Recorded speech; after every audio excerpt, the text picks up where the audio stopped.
तो चलिए CBSE class 12 chemistry exam में टॉप करने का तरीका समझते हैं। केमिस्ट्री में अच्छे मार्क्स, इसके लिए सिर्फ सब्जेक्ट जानना काफी नहीं होता। असली खेल है एग्जाम के पैटर्न को समझना। एक सही स्ट्रैटेजी ही सफलता दिलाएगी।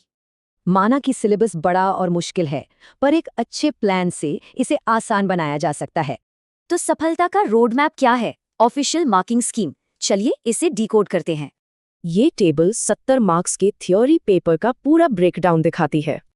देखिए सेक्शन ए में 16 एमसीक्यूज हैं, ये काफी बड़ा हिस्सा कवर करते हैं। और सेक्शन ई सिर्फ 3 लंबे सवाल और पूरे 15 नंबर। तो अब मैप तो है, लेकिन शुरुआत कहाँ से करें? जाहिर है ज्यादा वेटेज वाले टॉपिक्स से। ये टेबल बताती है कि किस यूनिट से कितने मार्क्स के सवाल आएंगे।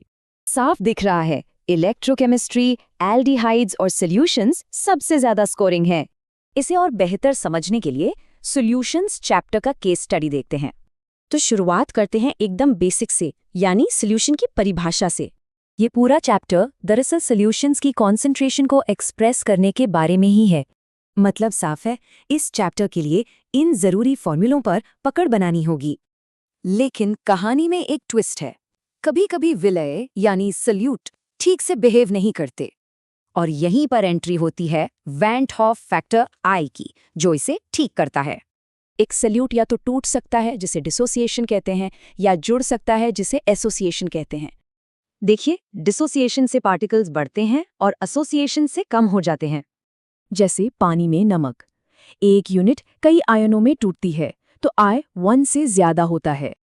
और बेंजीन में एसिटिक एसिड जुड़ जाता है, इसलिए I 1 से कम हो जाता है।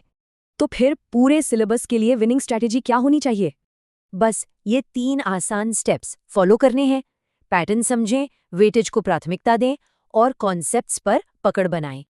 याद रखिए, ये स्ट्रेटेजिक फोकस ही अच्छे स्कोर को बेहतरीन स्कोर से अलग करता है। अब जब रोड मैप तैयार है, तो सबसे पहले किस चैप्टर को मास्टर करना है?